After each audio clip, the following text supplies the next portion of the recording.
Assalamualaikum warahmatullahi wabarakatuh. Alhamdulillah, wassalatu wassalamu ala rasulillah wa ala alihi wa sahbihi wa mawalah wa la hawla wa la quwata illa billah. Allahumma anfa'na bima 'allamtana wa 'allimna ma yanfa'una wa zidna ilma. Rabbi shrah lana sudurana wa yassir lana umurana wahlul 'uqdatam min alsinatina yafqahu aqwalana. Allah Ta'ala fi kitabihil karim wa astaqul qailin. Ya ayyuhalladzina amanu taqullaha wa kunu ma'as sadiqin. Qala fi ayatin ukhra wa may ya'tasim billahi faqad hudiya ila siratim mustaqim. Wa qala Rasulullah sallallahu alaihi wasallam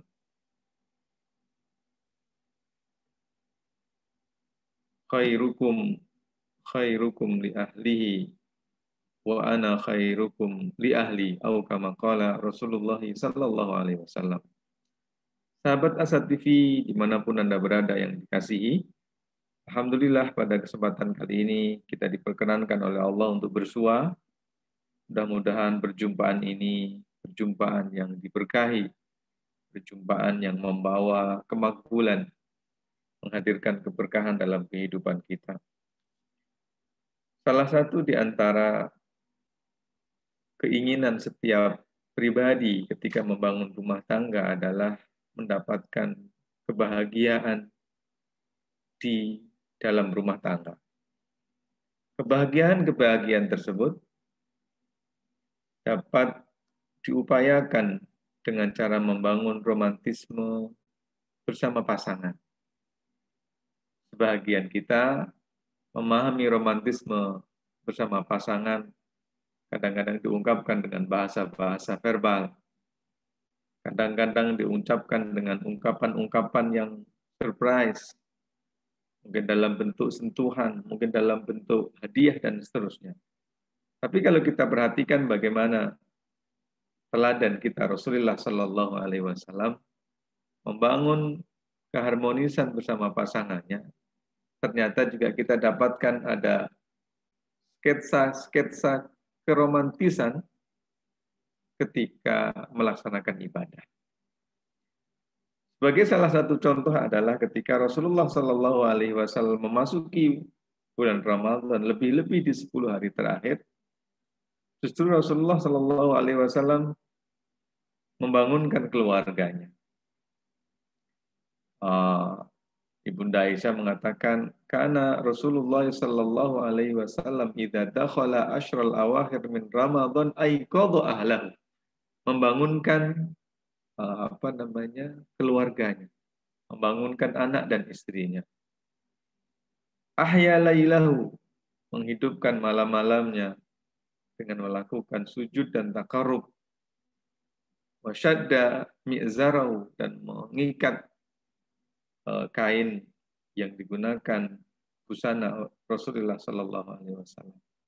Jadi Rasulullah ketika 10 hari terakhir ia bangunkan keluarganya. Nah, yang menarik ternyata bagaimana cara Rasulullah Sallallahu Alaihi Wasallam membangunkan keluarganya. Ada sebuah hadis yang diriwayatkan oleh Imam Abu Dawud dengan peringkat sah dengan sanad yang sahih. Rasulullah pernah mengatakan, rahimallahu rajulan.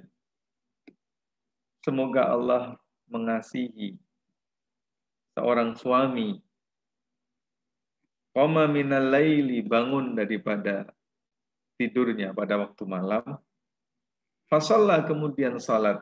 Wa aiqadha imra'atahu, dan membangunkan istrinya. Jadi lihat bagaimana kita bisa membayangkan bagaimana ketika kita harus bangun dan kemudian kita harus membangunkan pasangan kita, maka ada kisah-kisah yang barangkali tidak bisa kita ceritakan tentang bagaimana kemanjaan istri ketika kita bangunkan. Atau mungkin sebaliknya, justru di saat kita bangun oleh pasangan kita, tangan kita dipegang. Ya, ini bentuk-bentuk romanisme yang tidak bisa dirasakan kecuali orang-orang yang mendapatkan pemahaman seperti ini. Nah, Tetapi walau bagaimanapun, meski mungkin tempat tidur itu teramat nyaman, ya, kemudian uh, udara yang begitu sejuk di dalam ruangan kamar tidur kita, yang tentu di saat seperti itu yang paling mungkin diinginkan oleh setiap kita adalah tetap dekat dengan pasangan, menghadirkan kehangatan, ya. Tetapi walau bagaimanapun suami adalah suami. Dia adalah kepala rumah tangga yang memiliki kewajiban dan tanggung jawab untuk membina dan mendidik istri. Sehingga Rasulullah kemudian menghadirkan ungkapan fa'in abad, kalau seandainya istrinya itu tidak berkenan dibangunkan, merayu-rayu, nggak mau bangun, meronta-ronta untuk agar kita tidak menjauh, meninggalkannya, dan kemudian menuju ke tempat mengambil air wudhu dan seterusnya, maka kata Rasulullah mengatakan, nadhaha fi wajhihal ma, kemudian dia memercikkan api, memercikkan air di dalam wajah. Kita bisa membayangkan apa yang akan terjadi ketika seorang suami dengan penuh kelembutan membangunkan istrinya. Dan tentunya juga tidak mudah. Dan pada saat yang sama istrinya mungkin tidak mau menolak. Dan ternyata Allah memberi solusi, dipercikkan itu air di dalam wajahnya. Ini saya membayangkan sebuah suasana dan sketsa keharmonisan. Jadi artinya jangan sampai ketika seseorang ketika belum berumah tangga memiliki kemampuan untuk tirakat, untuk munajat, untuk banyak beribadah. Jangan kemudian justru ketika menjadi pasangan itu alasan untuk kita tidak semangat lagi untuk beribadah. Tapi meskipun demikian, meskipun dalam suasana beribadah, tetap nuansa-nuansa nilai-nilai keromantisan itu bisa dijaga. Dan ternyata bukan hanya sekedar itu. Tidak hanya suami yang harus membangunkan istri dan ada kesan seolah istri juga tidak berkenan. Tapi ternyata manusia, laki-laki, perempuan, laki-laki dengan segala kelebihan, kekurangan dan kesempurnaannya serta ciri perangai masing-masingnya. Sebab ternyata ada kadang-kadang suaminya yang semangat, istrinya kurang. Tetapi juga kadang-kadang ada istrinya yang semangat, suaminya kurang semangat. Bahkan mungkin kadang-kadang ada waktu di mana suami yang semangat, istrinya itu kurang. Tapi sebaliknya dalam suasana yang lain, istrinya yang lebih semangat. Sehingga Nabi pun kemudian mengatakan perkara yang sama. Rahimallahu mra'atan. Semoga Allah merahmati istri qamat minal laili fasallat, yang bangun di waktu malam kemudian salat. Dan bukan hanya sekedar itu, wa iqadat zaujaha, dia bangunkan suaminya. Fa in aba, ketika suaminya itu enggan, nadhahat, maka dia memercikkan fi wajhihi, di dalam ke atas mukanya al-ma'a, apa itu air. Jadi saya membayangkan jika saat ini suami yang membangunkan, mungkin esok pula istri yang membangunkan. Mungkin ada waktunya suami pulang kemalaman, capek bekerja di tengah perjalanan macet, sehingga nyampe rumah cukup larut malam. Mungkin dalam suasana seperti itu, suaminya jadi lelah betul, sehingga bangunnya susah. Nah, ternyata istri ada. Sebagai seorang istri yang saleh, maka selain tentu dia memberikan kesempatan suaminya untuk istirahat, tapi juga mengkondisikan supaya suaminya mencari kekuatan melalui tahajud, melalui munajat. Atau bahkan mungkin suasananya berbalik, pada ketika itu anak lagi sakit, susah tidur, sehingga istri harus berjaga menjaga sang anak. Nah, dalam suasana seperti ini, tetap suami hadir untuk memberikan kehangatan, memberikan pembinaan. Nah, oleh karena itu para sahabat sekalian, Rasulullah SAW kalau kita perhatikan bagaimana Nabi itu sholat, Nabi sholat. Dan dalam banyak kesempatan, Ibunda Aisyah menceritakan ketika Nabi sholat itu kemudian aku tidur di pahanya. Padahal saat itu dalam keadaan saya haid.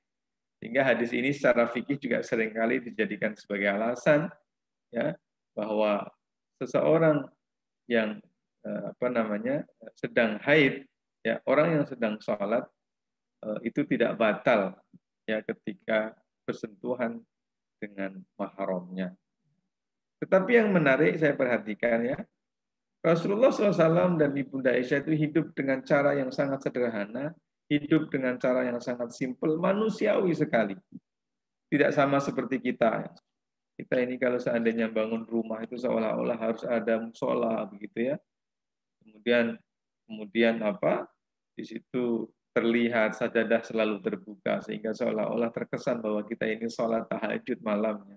Padahal Rasulullah SAW ketika sholat itu sholat di tempat, di ruangan, di kamar, di mana Nabi itu sholat. Sehingga Ibunda Aisyah mengatakan, Ibunda Aisyah itu kalau ketika Nabi sholat dan Ibunda Aisyah itu nggak bersolat sama Nabi, maka ceritakan Nabi itu sholatnya lama. Ya. Karena sholatnya lama, maka kemudian Ibunda Aisyah pun kemudian tertidur, menjulurkan kakinya. Ya. Ketika kemudian Rasulullah SAW sujud, maka kemudian kaki Aisyah pun ditarik untuk memberikan kesempatan Nabi untuk sujud. Nah ini menariknya, entah ini karena tertidur atau sengaja, ketika Rasulullah SAW itu sujud, kaki Ibunda Aisyah masih menjulur. Bisa dibayangkan bagaimana kehidupan Bunda Aisyah dengan Rasulullah SAW bisa menciptakan suasana-suasana keharmonisan meskipun dalam lingkup-lingkup ibadah saat itu.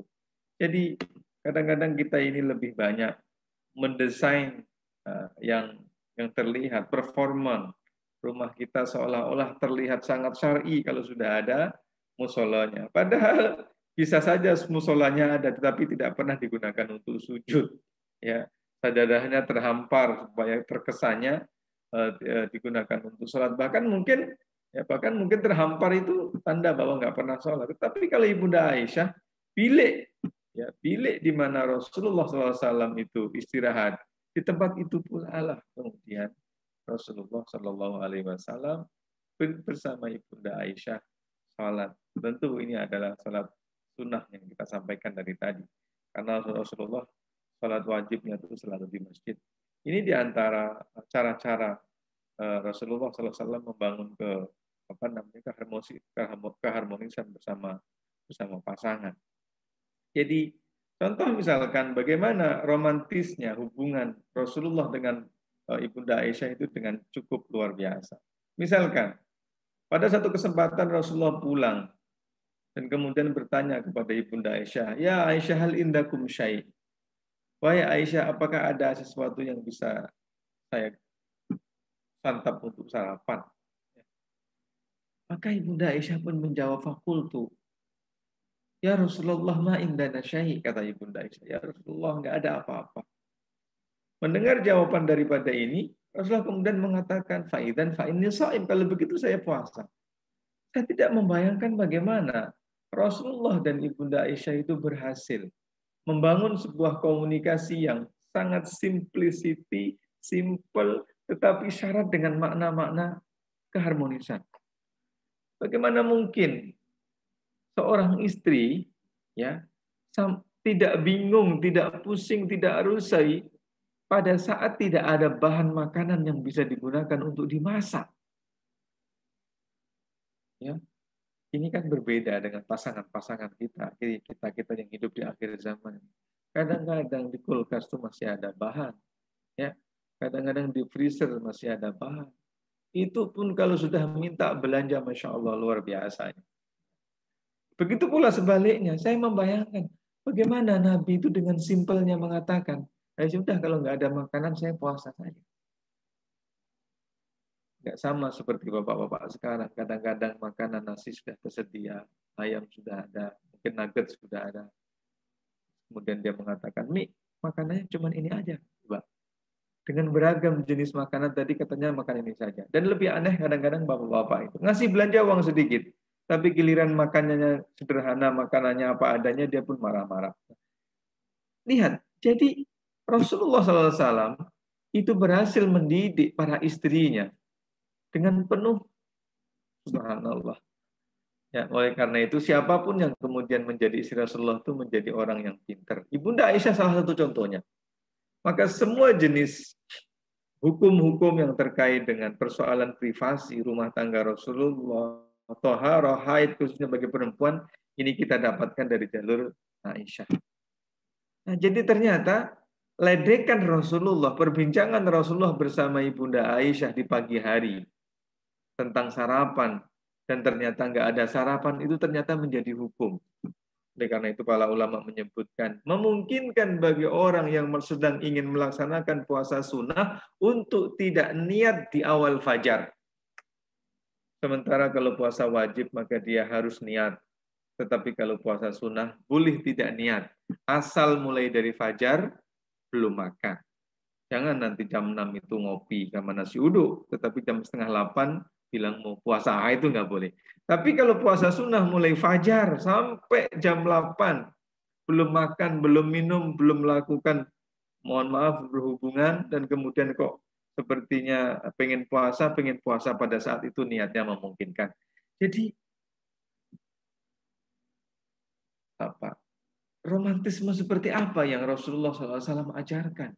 Dalam beragam perjalanan sketsa kehidupannya ada nilai itu. Jadi kita tentu perlu sering-sering untuk membuka hadis-hadis Nabi. Tentu bukan hanya sekedar fokus pada persoalan hukum ahkam, tetapi juga bagaimana membangun komunikasi di antara pasangan suami dan istri untuk mencapai kebahagiaan. Nah, oleh karena itu bisa saja romantisme itu antara satu pasangan dengan pasangan lain berbeda. Tetapi jika romantisme itu adalah menggambarkan tentang kebahagiaan, lantas kenapa kita tidak mengatakan bahwa obrolan Nabi terkait dengan sarapan tadi itu juga keharmonisan.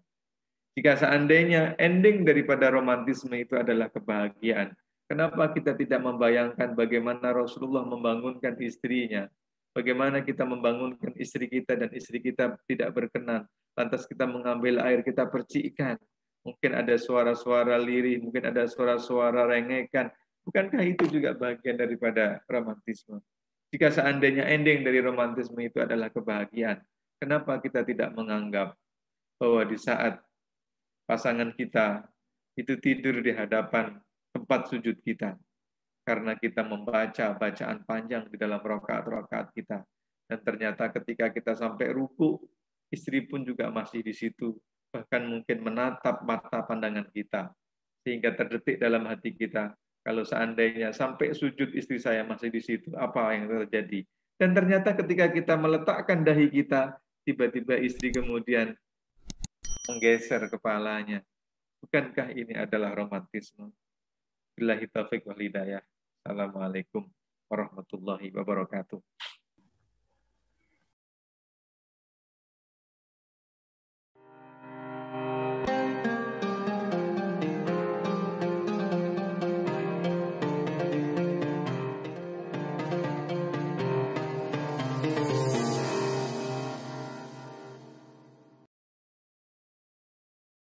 Bismillahirrahmanirrahim. Assalamualaikum warahmatullahi wabarakatuh. Alhamdulillah wassalatu wassalamu ala Rasulillah wa ala alihi wa sahbihi wa mawala wa la haula wa la quwata illa billah. Allahumma shalli ala Muhammad wa ala ali Muhammad kama shallaita ala Ibrahim wa ala ali Ibrahim fil alamin innaka Hamidum Majid. Pemirsa Asa TV yang dimuliakan Allah Subhanahu wa taala, pada episode sebelumnya kita sudah menjelaskan tentang akad-akad terkait dengan penghimpunan dana di lembaga keuangan syariah. Ada akad tabungan, ada akad giro, dan ada akad untuk deposito. Nah, insya Allah pada kesempatan hari ini kita akan menjelaskan fatwa tentang pembiayaan murabahah. Ada satu pertanyaan yang seringkali dilontarkan oleh masyarakat, kalau bank syariah tidak melakukan transaksi ribawi, lantas dari mana biaya operasional yang diperoleh oleh bank untuk kegiatan menggaji karyawannya serta membayar kebutuhan kantornya. Nah, perlu dijelaskan bahwasanya transaksi yang ada di perbankan konvensional berbeda dengan ada di perbankan syariah. Kita selama ini banyak melakukan transaksi di bank konvensional, sehingga yang ada di benak kita, yang ada di kepala kita adalah bank selalu melakukan transaksi ribawi dengan bunga, bunga, dan bunga. Padahal tidak demikian. Sejak Bank Syariah didirikan di Indonesia tahun 92 dan operasional tahun 92, maka kemudian terbit Undang-Undang Nomor 21 tahun 2008, ya, Bank Syariah diperbolehkan oleh undang-undang untuk melakukan transaksi jual beli, ya. Sama seperti kita melakukan transaksi jual beli biasa di dalam kehidupan kita. Berbeda dengan bank konvensional, di mana kebutuhan masyarakat itu bisa diselesaikan dengan pinjaman uang. Ketika saya butuh rumah, maka saya mengajukan kepada bank konvensional untuk pinjam uang. Anggap saya butuh 200 juta. Maka saya mengajukan kebutuhan untuk beli rumah adalah 200 juta selama masa 5 tahun. Dengan ketentuan saya harus membayar bunga selama 5 tahun itu dengan total nanti pada saat mengembalikan, maka pengembaliannya adalah 250 juta kepada bank konvensional. Nah, mekanisme dan cara seperti ini tidak dilakukan di bank syariah. Ketika saya butuh rumah, maka saya mengajukan kepada bank syariah. Bank, saya butuh rumah.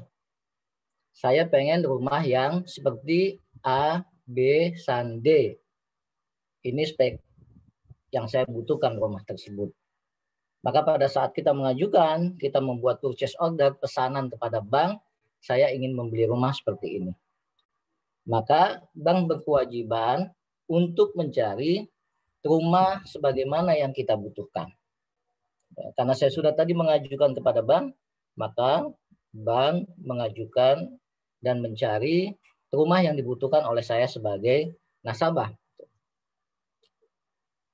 Ketika bank sudah mencari dan menemukan rumah yang saya butuhkan, maka bank akan menjual rumah tersebut kepada saya dengan keuntungan.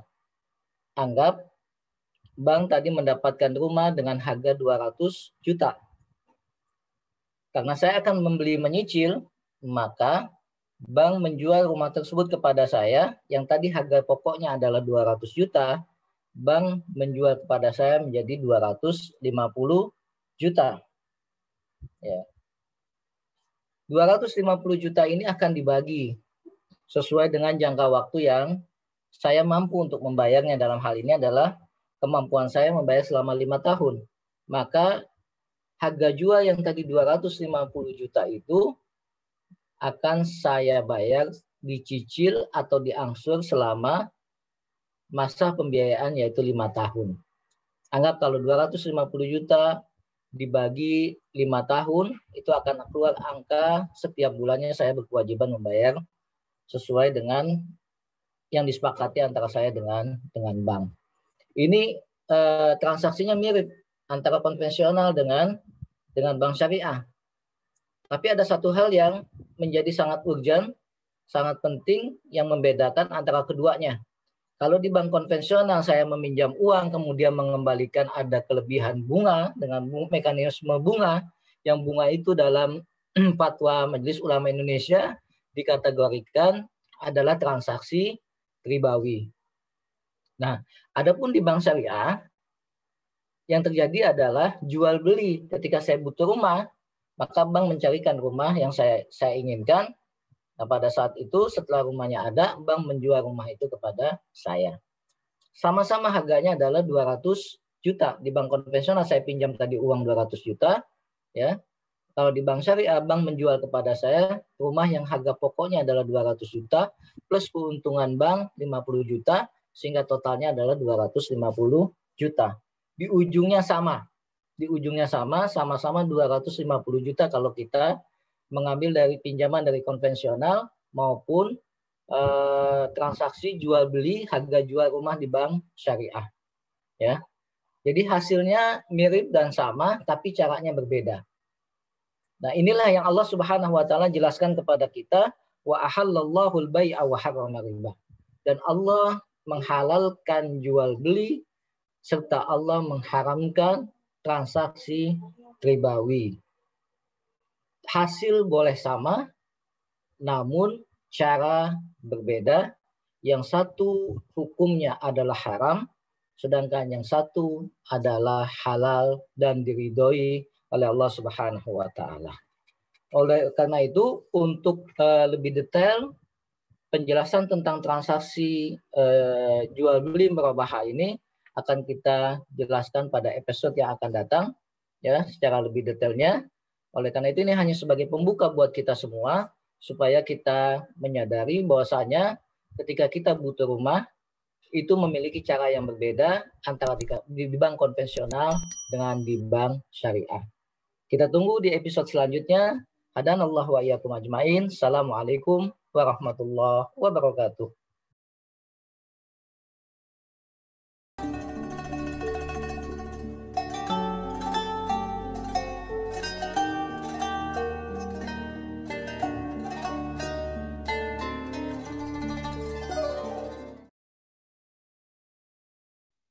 Bismillahirrahmanirrahim. Assalamualaikum warahmatullahi wabarakatuh. Sahabat Asa TV yang dimuliakan Allah Subhanahu wa taala. Di dalam salah satu hadis Rasulullah SAW yang diriwayatkan oleh Imam At-Tirmizi disebutkan bahwa Rasulullah SAW bersabda, qala Rasulullah sallallahu alaihi wasallam, man qara, kata Rasulullah, man qara harfan min kitabillah falahu bihi hasanatun wal hasanatu bi asyri amsalihha. Rasulullah berkata, man qara harfan min kitabillah, barang siapa yang membaca satu huruf dari kitabnya Allah yaitu Al-Qur'an, falahu bihi hasanah, maka akan diberikan baginya pahala satu, akan diberikan baginya satu kebaikan. Ya, disebut oleh Allah falahu bihi hasanah, satu kebaikan, yang sering diterjemahkan sebagai satu pahala. Wal hasanatu bi asyri amsalihha, dan setiap satu kebaikan itu akan dilipat gandakan menjadi 10 kebaikan yang semisal. Artinya apa? Satu huruf dibaca, dia akan dibalas dengan 10 kebaikan. Sahabat Asa TV yang dimuliakan Allah Subhanahu wa taala, Allahu Akbar walillahil hamd. Satu huruf yang kita baca dalam setiap ayat-ayat Allah akan dibalas dengan 10 kebaikan. Jika semakin banyak ayat yang kita baca, berarti semakin banyak huruf yang kita ucapkan, maka semakin banyak pula kebaikan yang akan kita dapatkan. Maka pada saat itu, khasanah kebaikan pada diri kita itu akan semakin berlimpah. Dan ketika kita bicara tentang kebaikan yang kita dapat itu, maka sesungguhnya kebaikan itu adalah keberkahan. Karena kita pun sudah tahu bahwa keberkahan itu maknanya adalah kasratul khair wa ziyadatul khair. Keberkahan artinya adalah kebaikan yang banyak dan kebaikan yang terus bertambah. Maka ketika Allah melimpahkan kebaikan 10 kali dari setiap huruf Quran yang kita baca, berarti Allah melimpahkan keberkahan 10 untuk kita. Semakin banyak, maka semakin banyak pula keberkahan. Masya Allah. Bayangkan jika keluarga kita semuanya membaca Quran. Bayangkan jika satu negeri ini bangsanya membaca Quran. Maka pasti keluarga kita, rumah kita, negeri kita, bangsa kita akan berlimpah dengan keberkahan.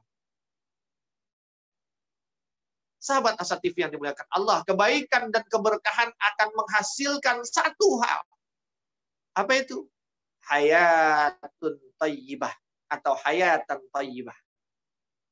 Dalam Al-Quran, dalam surat An-Nahl ayat 97, Allah mengatakan kepada kita, a'udzubillahi minasyaitonirrajim. Man amila salihan min zakarin aw unsa wa huwa mu'min falanuhyiyannahu hayatan tayyibatan. Allah mengatakan kepada kita, barang siapa yang beramal saleh, baik dari laki-laki ataupun perempuan, sementara dia beriman, maka Allah akan memberikan kepadanya hayatan thayyiban. Kalau mau diterjemahkan hayatan thayyiban itu artinya kehidupan yang baik. Sahabat Asa TV yang dimuliakan Allah Subhanahu wa taala. Apakah hayatan thayyiban itu? Di lanjutan ayat itu Allah mengatakan, "Wala najziyannahum ajrahum bi ahsani ma kanu ya'malun." Dan sesungguhnya Allah akan memberikan balasan kepada mereka dengan pahala yang lebih baik daripada apa yang telah mereka kerjakan. Mohon maaf. Maka sesungguhnya Allah akan memberikan kepada mereka kehidupan yang baik, dan sesungguhnya Allah juga akan memberikan balasan kepada mereka dengan pahala yang lebih baik dari apa yang telah mereka kerjakan. Ketika seseorang diberikan hayatan thayyiban sebagai buah dari kebaikan dan keberkahan yang dimilikinya, maka sesungguhnya pada saat itu dia mendapatkan dua hal. Hayatan thayyiban yang didapatkannya itu mengandung dua hal. Yang pertama, di dunia dia akan mendapatkan kenyamanan dan akan tercukupi kebutuhannya. Sekalipun mungkin tidak berlebih, cukup. Sekalipun mungkin orang di kiri, kanan, depan, belakang, atau sekitarnya memiliki sesuatu yang tidak dia miliki. Mendapatkan sesuatu yang lebih daripada yang dia miliki. Tapi dia tidak gubris itu. Dia tidak peduli dengan itu. Dia senang dengan apa yang dia dapatkan dan dia merasa cukup apa yang Allah berikan untuknya. Dia nyaman-nyaman saja. Dia tidak terganggu dengan apa yang dimiliki oleh orang lain. Dia asyik dengan apa yang dimilikinya, yang diberikan Allah kepadanya. Dia ridha dengan itu. Itu di dunia. Lalu di akhirat, bagi mereka yang diberikan hayatan thayyiban oleh Allah, maka di akhirat dia akan mendapatkan nikmat yang sempurna. Allah akan menyempurnakan nikmatnya di akhirat dari apa-apa yang belum dia dapatkan di dunia nanti. Allah sempurnakan semuanya di akhirat. Maka sahabat Asatif yang muliakan Allah, di dunia kita cukup saja itu sudah lebih. Kita cukup saja itu sudah lebih dari cukup. Yang kita ingin berlebih, berlimpah, dan disempurnakan kelimpahan dan kenikmatannya adalah di akhirat sana. Karena apa? Sebanyak apapun kelebihan yang kita dapat dalam bentuk kenikmatan dunia, dia berbatas. Tapi ketika kenikmatan akhirat yang berlebih, maka kita akan menikmatinya selama-lamanya, abadi, tanpa ada limitasi. Akankah kita memiliki keinginan seperti itu? Mendapatkan hayatan thayyibah. Dan kunci pembukanya adalah berinteraksi, membaca, bergelut dengan Al-Quran. Yang satu hurufnya berbalas 10 kebaikan. Maka semakin banyak huruf yang kita baca, semakin banyak kebaikan yang kita dapatkan. Kebaikan bermakna keberkahan. Maka semakin banyak kebaikan, semakin banyak keberkahan pada diri kita. Dan kebaikan serta keberkahan berbuah hayatan thayyibah. Dan hayatan thayyibah itu di dunia Allah cukupkan kita. Di akhirat Allah sempurnakan nikmat untuk kita. Assalamualaikum warahmatullahi wabarakatuh.